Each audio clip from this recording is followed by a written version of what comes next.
Gold 30% से गिरने वाला है। ये मैं नहीं कह रहा हूँ, ऐसा कह रहा है मॉर्निंग स्टार का एक एनालिस्ट। क्योंकि जो गोल्ड एक साल पहले 75,000 के करीब था, वो अब 1 लाख रुपए के आसपास पहुंच चुका है, यानी एक साल में 33% की ग्रोथ। अगर इसी ग्रोथ को निफ्टी 50 से कंपेयर करें तो एक साल पहले निफ्टी 50 22,500 के करीब था, जो आज 24,500 के करीब चल रहा है, यानी कि 7 से 8% के रिटर्न निफ्टी 50 ने इस दौरान दिए हैं। और एक शॉकिंग बात कि पिछले 25 सालों में गोल्ड ने कंपाउंडेड सालाना कितने रिटर्न्स दिए होंगे? 13.19%, यानी एफडी के ऑलमोस्ट डबल के। यानी कि अगर आपने 25 साल पहले गोल्ड में इन्वेस्ट किया होता तो आपका पैसा आज उन 25 सालों में 22 गुना बढ़ जाता। अब इसके बाद ताज्जुब की बात नहीं होनी चाहिए कि पिछले 5 सालों में गोल्ड ETF का मार्केट 3 गुना बढ़ चुका है। यानी अब काफ़ी लोग गोल्ड में इन्वेस्ट कर रहे हैं इस राइज के बाद, और लोग अपने पोर्टफोलियोज को रिबैलेंस करके ज़्यादा से ज़्यादा गोल्ड खरीद रहे हैं। तो अब सवाल ये है कि क्या ये रैली कंटिन्यू करेगी? क्या आने वाले टाइम भी गोल्ड क्या इसी तरह परफॉर्म करता रहेगा? यह आज के वीडियो का सबसे बड़ा टॉपिक है। गोल्ड के 5 रिटर्न्स का डेटा क्या कहता है, और क्या गोल्ड वाकई 30-40% गिर सकता है जैसे एनालिस्ट अनुमान लगा रहे हैं? डिटेल में बात करेंगे आज के इस जबरदस्त वीडियो में। नमस्कार, मैं प्रसाद आपका आज के इस वीडियो में स्वागत करता हूँ। आज के इस वीडियो के प्रायोजक है क्रेडिट पे, जिनके बारे में हम वीडियो में आगे बात करेंगे। देखिए, शुरू करने से पहले आपको बता दूं कि इस वीडियो का मकसद आपको डराना या फिर आपके लालच को जगाना नहीं है, बल्कि एक रियलिटी को आपको बताना है। बहुत सारे लोगों को आज तक तो ये भी नहीं पता कि गोल्ड की प्राइस किस वजह से बढ़ती है। कई सारों को लगता है कि शादी का सीजन आ जाए तो प्राइस बढ़ती है, लेकिन जनरली गोल्ड की प्राइस इंटरनेशनली डिटरमिन की जाती है। तो उसके बारे में आज सारी चीज़ें आपको समझ में आ जाएगी, जिसके बाद आपको और कोई एक्सप्लेनेशन की ज़रूरत ही नहीं पड़ेगी। So let's get started. शुरू करने से पहले एक चीज़ मुझे आपको समझानी पड़ेगी कि गोल्ड की जो प्राइस है आप 2 ही नज़रियों से समझ सकते हो। पहली है इंटरनेशनल प्राइस और दूसरी है डोमेस्टिक प्राइस। क्योंकि देखिए, ऐसा नहीं है कि अगर इंटरनेशनल मार्केट में गोल्ड की प्राइस मान लीजिए 20% से गिर गई तो इंडिया में भी गोल्ड 20% से ही गिरेगा, ऐसा एग्जैक्ट डायरेक्ट रिलेशन नहीं होता है। आप स्क्रीन पर देख सकते हो, चार्ट है गोल्ड प्राइस का इन USD, अमेरिकन डॉलर। अब ये दूसरा चार्ट आप देखिए, ये है historical gold price in India. अब चीज़ यहाँ पर सेम है गोल्ड, लेकिन दोनों चार्ट्स अलग अलग दिख रहे हैं। इंडिया का चार्ट देखे तो लगातार बढ़ता हुआ दिखता है, वही USD वाला जो चार्ट है उसमें काफ़ी उतार चढ़ाव आपको दिखाई देंगे। अब ये चीज़ ज़्यादातर लोगों को पता ही नहीं है। अब सवाल ये आता है कि ऐसा क्यों होता है, तो उसे समझ लेते हैं। देखिए, इंटरनेशनल मार्केट में गोल्ड की बाइंग होती है USD में, US डॉलर में, और वहाँ गोल्ड का प्राइस डिसाइड होता है डिमांड और सप्लाई के बेसिस पर। लेकिन इंडिया में सिर्फ सप्लाई और डिमांड मैटर नहीं करता है, उसके साथ साथ एक और चीज़ मैटर करती है, वो है करेंसी एक्सचेंज रेट। इस वीडियो में मैं आपको डिटेल में इसके बारे में समझाऊंगा, लेकिन उसके पहले समझते हैं कि गोल्ड की प्राइस इतनी तेजी से आखिर क्यों बढ़ रही है। मेरा एक दोस्त मुझे बता रहा था कि शादियों का सीजन बड़े तामझाम से चल रहा है, इसलिए गोल्ड की प्राइसेस इंडिया में बहुत तेजी से बढ़ रही है। तो आपको बता दूं कि शादियों का सीजन हर साल होता है, लेकिन प्राइसेस हर साल नहीं बढ़ती है। तो इसके पीछे कारण क्या है, क्या क्या फैक्टर्स है जो इसके पीछे है, और फिर बात करेंगे कि हिस्टोरिकल डेटा क्या कहता है। क्या पास्ट में कभी गोल्ड की प्राइस 30% या उससे ज्यादा गिरी है? उसके बारे में आज हम डिटेल में बात करेंगे। वीडियो में आगे बढ़ने से पहले आपको एक बात बोलना चाहूंगा कि आप एक चीज मिस कर रहे हो। वो क्या? तो ढेरों सारा कैशबैक पाने का मौका while doing UPI payments via credit card. लेकिन अब नहीं, क्योंकि क्रेडिट पे से आपको मिलेगा 2% अनलिमिटेड कैशबैक सारे UPI स्पेंड्स पर। UPI लिंकिंग के बाद रुपे क्रेडिट कार्ड की जो डिमांड है वो एकदम पीक पर चल रही है। इसी के चलते रुपे क्रेडिट कार्ड का जो मार्केट शेयर है वो पिछले 2 साल में 3% से 24% हुआ है, यानी 8 गुना बढ़ा है। तो क्रेडिट पे ने यहाँ पर लॉन्च किया एक simple no nonsense UPI credit card जो लाइफ टाइम फ्री है और 2% का अनलिमिटेड कैशबैक आपको देती है UPI स्पेंड पर। और हाँ, ये yes bank RuPay credit card life time के लिए आपको फ्री है। यहाँ पर ना कोई ज्वाइनिंग फी है, ना ही कोई एनुअल फी तो कुछ नहीं है। ऊपर से आपको मिलता है 1000 रुपीज का cashback as a joining bonus on linking the card to credit pay UPI। और इस क्रेडिट कार्ड में आपको 50 डेज इंटरेस्ट फ्री पीरियड भी मिलता है। इस कार्ड पर जो रिवॉर्ड्स है वो डबल है। क्रेडिट पे की तरफ से आपको UPI कैशबैक मिलता है और यस बैंक की तरफ से आपको मिलते हैं रिवॉर्ड पॉइंट्स जब आप बाकी कैटेगरीज में स्पेंड करते हो। इसी के साथ आपको 1% फ्यूल सरचार्ज वीवर भी मिलेगा। और जैसे कि आप स्क्रीन पर देख रहे हो, क्रेडिट पे से मिलने वाले कैशबैक को यूज करके आप ढेरों सारी शॉपिंग, OTT और बाकी एप्स पर डिस्काउंट के लिए भी उसे यूज कर सकते हो। जैसे Amazon और बाकी ऐप पर 6% तक का डिस्काउंट ले सकते हो using your cashback. Myntra, Disney Hotstar पर 12%, डोमिनोज पर 24%, सोनी लिव पर 60% और स्विगी वन पर 100% तक का डिस्काउंट आप यहाँ पर ले सकते हो। और यही नहीं, आने वाले टाइम में आप इनके कैशबैक्स अपनी यूटिलिटी बिल्स और बाकी कई सारी चीजों के लिए यूज कर सकते हो। तो इंतजार किस चीज का? अभी डिस्क्रिप्शन और कमेंट में दी गई लिंक पर क्लिक करके क्रेडिट पे का ऐप डाउनलोड कीजिए और UPI क्रेडिट कार्ड के लिए अप्लाई कीजिए। तो चलिए अब आगे बढ़ते हैं। तो चलिए सबसे पहले बात करते हैं रीजंस की। दुनिया में टोटल मिलाकर लगभग 2 लाख मेट्रिक टन का गोल्ड है। इसमें से 17 to 18% गोल्ड सेंट्रल बैंक्स के पास है। कंट्रीज के ब्रेकडाउन आप स्क्रीन पर देख सकते हो। प्राइवेट इन्वेस्टमेंट्स जैसे कि coins, bars, ETFs close to 20% इनके पास है। अब देखिए गोल्ड इंडस्ट्रियल चीज़ों में भी यूज़ होता है, इलेक्ट्रॉनिक्स और कंपोनेंट्स में, तो वहाँ पर 7 to 8% गोल्ड यूज़ किया जाता है। और लगभग 50% गोल्ड जो दुनिया भर में है वो ज्वेलरी के फॉर्मेट में है। और इसमें से इंडिया के हाउस होल्ड्स के पास है क्लोज टू 25,000 टन का गोल्ड। ये क्वांटिटी दुनिया के टॉप 5 गोल्ड होल्डिंग कंट्रीज से भी ज़्यादा है। और उससे भी इंटरेस्टिंग बात यह है कि पूरी इंडिया में जितना गोल्ड है उसका 28% अकेले तमिलनाडु में है। और इसी चीज़ पर अगर आप गौर करोगे तो आपको पता चलेगा कि इसलिए ज़्यादातर ज्वेलरी कंपनीज और gold loan companies particularly southern part of India से आती है। अब देखिए बेसिक इकोनॉमिक्स ये कहता है कि किसी भी चीज़ की प्राइस इन 2 चीज़ों पर डिपेंड करती है, सप्लाई और डिमांड। तो प्राइस अगर बढ़ रही है यानी डिमांड बहुत तेज़ी से बढ़ रही है। अब ये डिमांड कहाँ से आ रही है? ये शादियों से नहीं आ रही है, उससे भी ज़्यादा आ रही है सेंट्रल बैंक्स और प्राइवेट इन्वेस्टमेंट से। लास्ट ईयर बहुत सारी कंट्रीज़ के सेंट्रल बैंक्स ने मिलाकर 1000+ टन्स का गोल्ड खरीदा है। इसमें टॉप बायर्स है पोलैंड, चाइना और इंडिया। और बाकी छोटी छोटी कंट्रीज जैसे कि टर्की, कजाकिस्तान, कतार, इजिप्ट, इन्होंने भी बहुत बड़ी मात्रा में गोल्ड पिछले साल खरीदा है।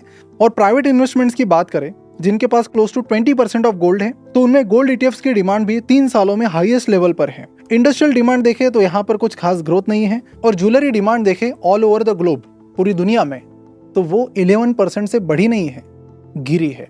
ये बड़ी शॉकिंग चीज़ बहुत सारे लोगों को लग सकती है। यानी कि क्लियरली यहाँ पर ज्वेलरी साइड से डिमांड नहीं बढ़ रही है, वो बढ़ रही है सेंट्रल बैंक की बाइंग से और प्राइवेट इन्वेस्टमेंट से।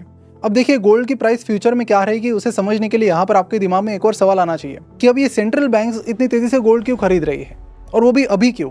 तो रिसेंट टाइम में जब से ट्रंप ने टैरिफ वॉर शुरू की थी, दुनिया के कई सेंट्रल बैंक्स ने डॉलर रिजर्व्स बेचने शुरू किए हैं और वो पैसा अब ये कंट्रीज गोल्ड में इन्वेस्ट कर रहे हैं।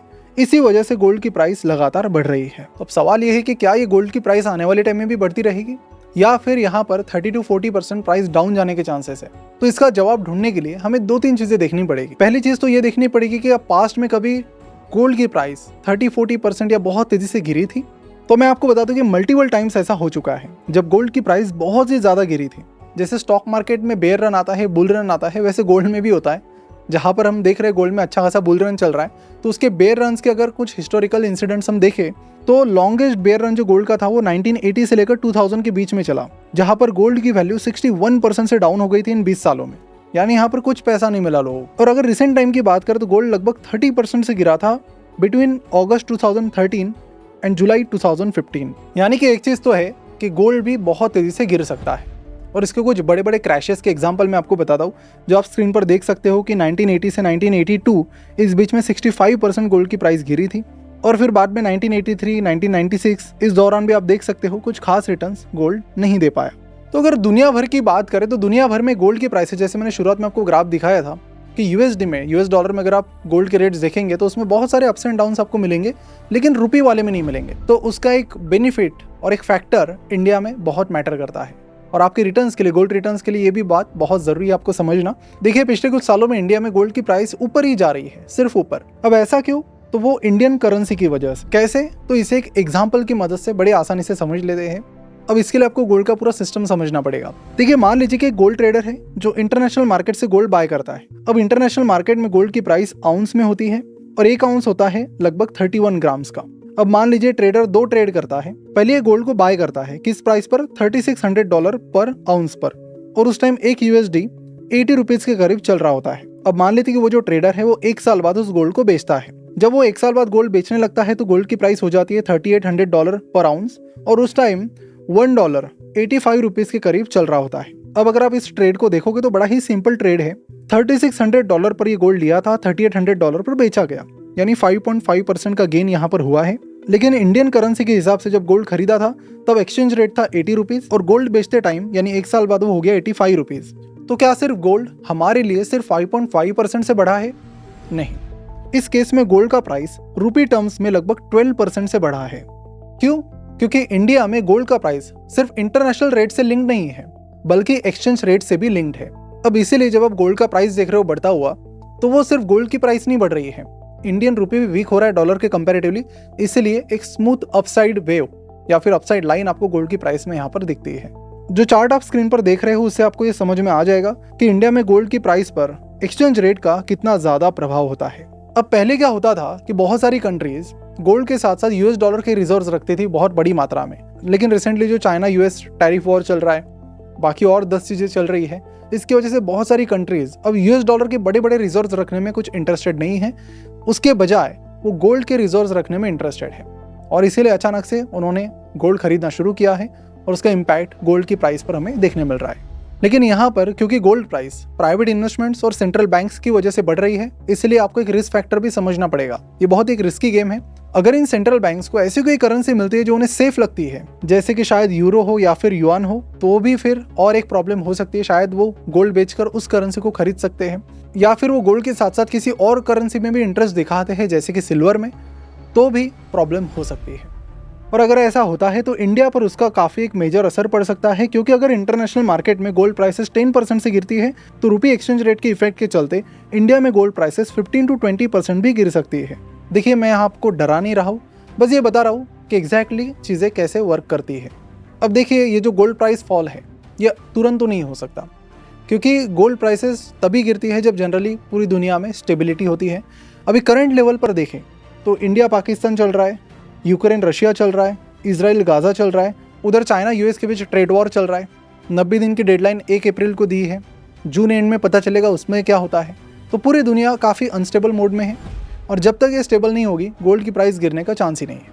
और हाँ, और जितनी अनस्टेबल ये दुनिया होती चली जाएगी गोल्ड की प्राइसेस उतनी ही तेज़ी से बढ़ती चली जाएगी। और इसी के चलते दुनिया भर की कंट्रीज़ अपने डॉलर रिजर्व्स को हटाकर गोल्ड में रख रही है और जिससे गोल्ड की डिमांड बहुत तेज़ी से बढ़ रही है। और गोल्ड की प्राइसेस की बात करें तो एक और चीज़ बड़ी इंटरेस्टिंग है कि जब जब गोल्ड प्राइस ऐसे 30%, 20%, 25% बढ़ी है 1-2 साल में, तब बाद में ऐसा टाइम पीरियड आया है जब 2-2, 3-3 साल गोल्ड की प्राइस स्टक्ड है, वो बिल्कुल नहीं बढ़ रही है। 30,000 के करीब जब गोल्ड था तब ऐसा हुआ है, जब गोल्ड की प्राइस 60,000 में थी 2-3 साल पहले तब ऐसा हुआ है, और अब ये फिलहाल 1 लाख रुपए के करीब चल रही है। और गोल्ड प्राइस गिरने की बात है तो एक और पॉइंट हाईलाइट करना चाहूँगा कि गोल्ड दुनिया भर में जितना भी गोल्ड है 50% ज्वेलरी फॉर्मेट में है। तो रिटेल इन्वेस्टर्स किस हिसाब से अपनी बाइंग या सेलिंग डिसीजन लेते हैं उस पर भी गोल्ड प्राइस का काफ़ी अच्छा खासा इंपैक्ट होता है। और बायर सेलर्स में सिर्फ इंडिया की बात नहीं कर रहा हूँ, दुनिया भर के गोल्ड के बायर सेलर्स जो ज्वेलरी फॉर्मेट में गोल्ड को खरीदते हैं। तो अब गोल्ड प्राइस लगातार बढ़ने के बाद हो सकता है कि काफ़ी सारे लोग शायद इसे खरीदना पोस्टपोन करें, क्योंकि प्राइस ऑलरेडी बहुत ज़्यादा बढ़ चुकी है। तो ऐसे टाइम में भी गोल्ड पर एक सेलिंग प्रेशर शायद बन सकता है। तो रिटेल जो ज्वेलरी बायर्स है वो क्या कर रहे हैं वो आपको देखना पड़ेगा। सेंट्रल बैंक्स किस हिसाब से गोल्ड खरीद रही है उसका डेटा आप देख सकते हो, टाइम टू टाइम चेक कर सकते हो।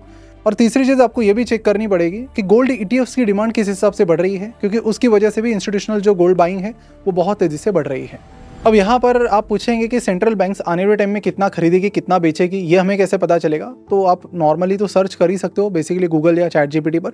लेकिन अभी वर्ल्ड गोल्ड काउंसिल की एक सर्वे हमने पढ़ी, उसमें ये हमें पता चला कि 71% सेंट्रल बैंक्स ने ये कहा कि अगले 12 महीनों में वो अपने गोल्ड होल्डिंग्स को या तो सेम रखेंगे या फिर कम करेंगे। अब दुनिया कितनी स्टेबल रहती है उस पर चीज़ें अब डिपेंड है। अनस्टेबिलिटी और ज़्यादा बढ़ती है तो ये सेंट्रल बैंक्स रिपोर्ट में चाहे उन्होंने कुछ भी बोला हो वो फिर गोल्ड खरीदने पर फोकस कर सकती है। तो बेसिकली सेफ्टी के लिए क्या करें? तो देखिए, एक तो आप ये नहीं सोच सकते कि अभी तक 30-40% बढ़ा है तो आने वाले टाइम हर साल ही ऐसा बढ़ेगा। तो इसलिए बेटर है कि आप अपने जो एसेट्स हैं उनको वेल डाइवर्सिफाइड रखें। और गोल्ड है हिस्टोरिकली इसने अच्छे रिटर्न्स दिए हैं, तो अगर आप इसमें इन्वेस्ट भी कर रहे हैं तो 10 साल 15 साल का टाइम होराइजन आप रखेंगे तो ही बेटर रहेगा। 1-2 साल की ट्रेडिंग वेडिंग इसमें मत कीजिए, नहीं तो ये चीज़ आपको काफ़ी भारी और महंगी पड़ सकती है। तो आशा करता हूँ कि आपके सारे डाउट्स अब क्लियर हो गए होंगे कि गोल्ड की प्राइस क्यों बढ़ रही है, कब ये गिर सकती है, एंड ये शादियों के सीज़न की वजह से नहीं हो रहा है। लेट मी क्लियर, क्योंकि रिटेल गोल्ड की डिमांड 11% से डाउन है पिछले 1 सालों में। So thank you so much for watching this. इस वीडियो को ज़्यादा से ज़्यादा शेयर कीजिए। और एक चीज़ आपको बता दूं कि 18 नवंबर को मैं आ रहा हूँ मुंबई इन्वेस्ट IQ के इवेंट में, और इन्वेस्ट IQ के इस इवेंट की लिंक आपको यहाँ डिस्क्रिप्शन में मिल जाएगी। सी यू देयर। और हाँ, जाते जाते क्रेडिट पे को ज़रूर चेकआउट कीजिए, बहुत ही बढ़िया प्लेटफॉर्म है जिसकी लिंक आपको नीचे डिस्क्रिप्शन और कमेंट बॉक्स में मिल जाएगी। तो चेकआउट करके अपना एक्सपीरियंस ज़रूर बताना विद क्रेडिट पे। See you soon, take care, bye bye.